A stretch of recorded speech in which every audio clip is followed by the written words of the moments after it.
What if I told you that one of the most powerful kings in Nigeria history began his life as a slave?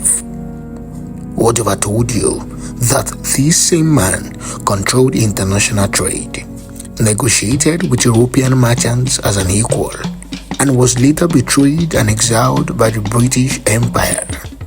In the creeks of Niger Delta, long before Nigeria became a colony, one man rose from captivity to command wealth, authority, and respect. His name was King Jaja of Opobo, and this is the story of his rise and his fall. In the 19th century, when European powers were expanding their influence across Africa, one African ruler stood firm against imperial control. But before he became a king, before he commanded wealth and authority, he was a child taken from his homeland and sold into slavery.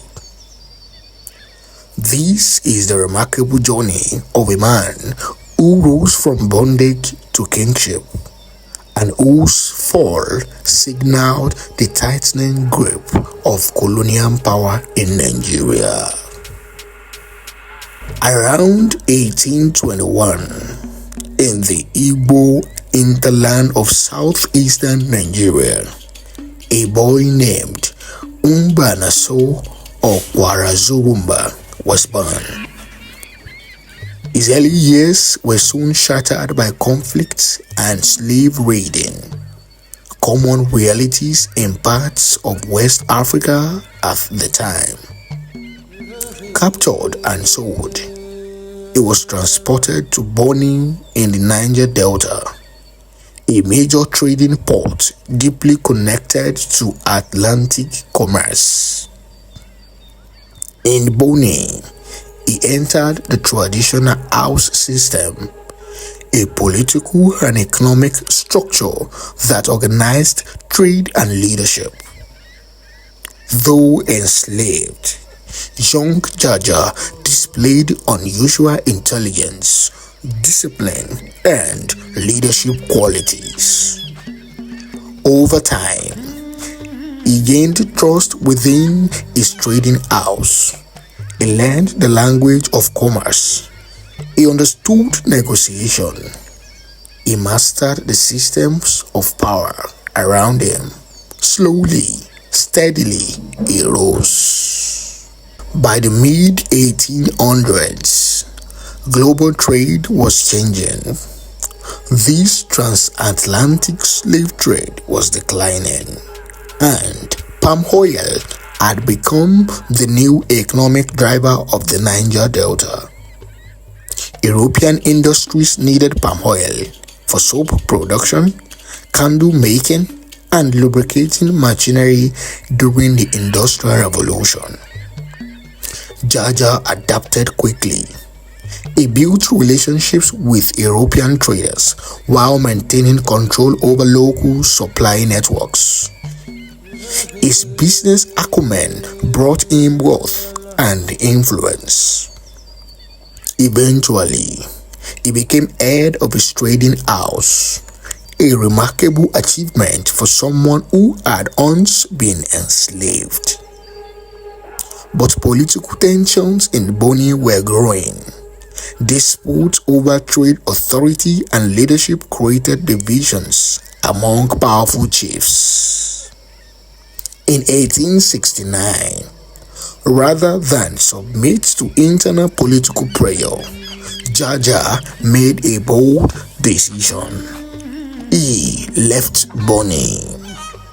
With loyal followers and commercial allies, Jaja established a new city-state, Opobo. Strategically located along important waterways, Opobo controlled access to interior markets rich in palm oil. From this powerful position, Jaja ensured European merchants could not bypass him. If they wanted palm oil, they had to trade through Opobo. He became Amayanabo, king of these new states. Under his leadership, Opobo flourished, trade expanded, wealth increased, political authority strengthened. By the 1870s and early 1880s, King Jaja of Opobo was one of the most powerful figures in the eastern Niger Delta. He had achieved what few could imagine. From a child sold into slavery, he had become a dominant ruler and economic strategist. However, the world around Opobo was changing. The late 19th century marked the height of European imperial expansion in Africa. Britain, in particular, sought not just trade, but territorial and political control. British officials wanted direct access to inland markets. They no longer wished to depend on African middlemen, and King Jaja was the most powerful middleman of all. He refused British demands to allow direct trade access into the interior. He understood that such access would weaken Opobo's economic independence. To the British, it was no longer a trading partner, it was an obstacle. Tensions increased, negotiations became strained, pressure mounted.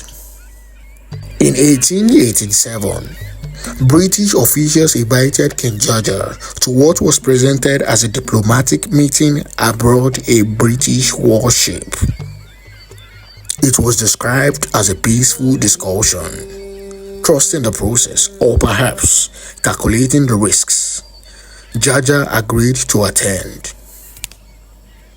But upon boarding the ship, he was arrested.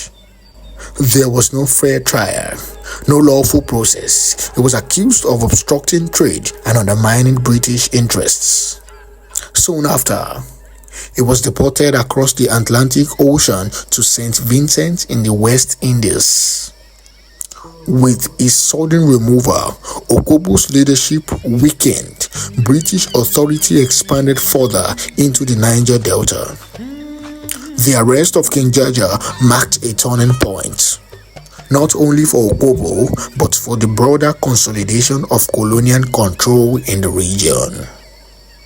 For years, Jaja lived in exile, far from the creeks and rivers he once commanded. Eventually, after appeals and shifting political circumstances, permission was granted for him to return to West Africa.